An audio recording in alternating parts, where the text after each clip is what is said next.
इधर आ जाओ। इसलिए हमेशा से हम लोग प्रयास करते हैं कि कोई भी चीज़ें हो तो लोगों के बीच से शुरू। कौन सा गाना है, कौन से गाने ये का आराध्या म्यूजिक का एक गाना है, राजा हमरा से, एक पति पत्नी का नोक-झोंक है। इसमें आकांक्षा जी हैं, मैं हूँ और हमारे आराध्या फिल्म के मालिक बंटी जी हैं।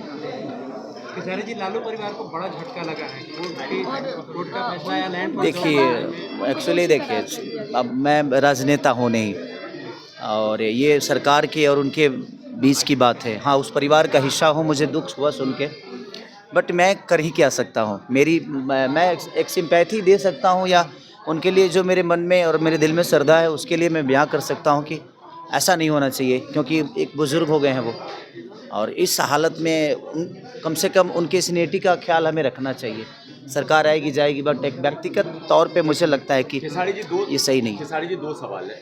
पहला सवाल कि आपका 5 तारीख को गाना आता है 3 था और लोग कहते हैं कि पवन सिंह के बर्थडे का दिन खास के चुना आपने और टारगेट करने की। ऐसा नहीं है, काम 5 तारीख ना उनके हिस्से में है ना मेरे, उस सब के लिए है। ऐसा नहीं कि सरकारी छुट्टी हो। जिस तरह से बर्थडे केक काट रहे थे, जदयू इस्तीफा मांग रही है तेजस्वी यादव से नेता प्रतिपक्ष के पद। देखिए, ये मैं क्या बोला, राजनीति बात है। अभी हम लोग गाने के शौक के में आए हैं, तो हमें लगता है कि हम सॉन्ग पे ज़्यादा बात करें तो ये ज़्यादा अच्छा है। खेसारी जी, एक सवाल है कि क्या लालू प्रसाद यादव जी को टारगेट किया जा रहा है? देखिए, मैं क्या, देखिए वो कानूनी प्रतिक्रिया है, मुझे नहीं पता कि क्या है वो, बट मुझे बुरा लगा एक उनका बेटा होने के नाते कि वो मेरे पिता की हमेशा रहे हैं और मैं ऐसे पिता को इस हालत में नहीं देखना चाहता। मुझे भी इस बात का दुख है और जितने भी लोग उनको प्यार करते हैं सबको कहीं ना कहीं इस बात से दुख तो होगा जरूर। खेसारी, आखिरी सवाल, पवन सिंह नशे के हालत में, कोई बात नहीं, उनका जीने का तरीका है।